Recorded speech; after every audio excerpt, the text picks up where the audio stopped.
Praise the lord. అందరికీ వందనాలు తెలియజేస్తున్నాను.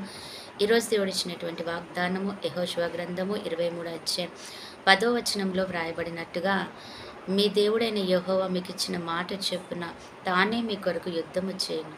కాబట్టి మీలో ఒకడు 1000 మందిని తరుమును.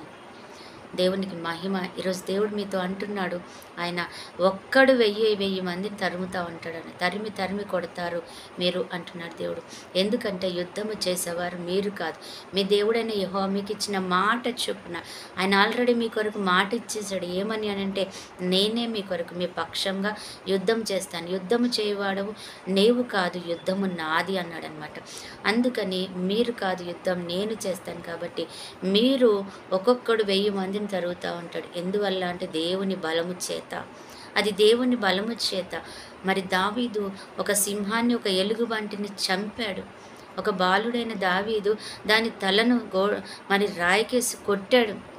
నిజంగా బాలుడైన వారు ఎవరు కూడా పెద్దవారైన పని చేయలేరు. కానీ దేని శక్తి వలన ఆయన చేశాడంటే, దేవుని ఆత్మ శక్తి వలన ఆయన చేయగలిగాడు.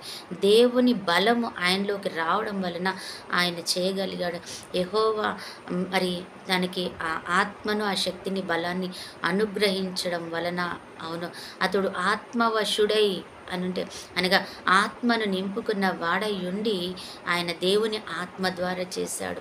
అక్కడ యుద్ధం దేవుడు చేశాడు తప్పితే దావీదు కాదనమాట. ఈరోజు దేవుడు కూడా మనతో అంటున్నాడు, మీ దేవుడైన యెహోవా నేను నీతో మాట్లాడుతున్నాను, నీ పక్షంగా నేను కాబట్టి యుద్ధం చేసేది. మీరు ఒక్కొక్కరిని 1000 మందిని తరుముతారు. నీ కుటుంబంలో లేకపోతే నీ జీవితంలో ఏదైనా సాతాను శత్రు సమూహము నిన్ను అలజడి చేస్తుందా, నువ్వు నిలబడి వాటిని అన్నింటినీ తరిమి వేస్తావు. ఆ 1000 మంది వరకు ఉన్నా కూడా తరిమి వేసి నువ్వు చింత లేకుండా ఉంటావు అని దేవుడు వాక్యం సెలవిస్తుంది అనమాట. మరి ఈరోజు మన ధైర్యంగా ఉండి దేవుని నామాన్ని మహిమపరుద్దాం. ప్రార్థన.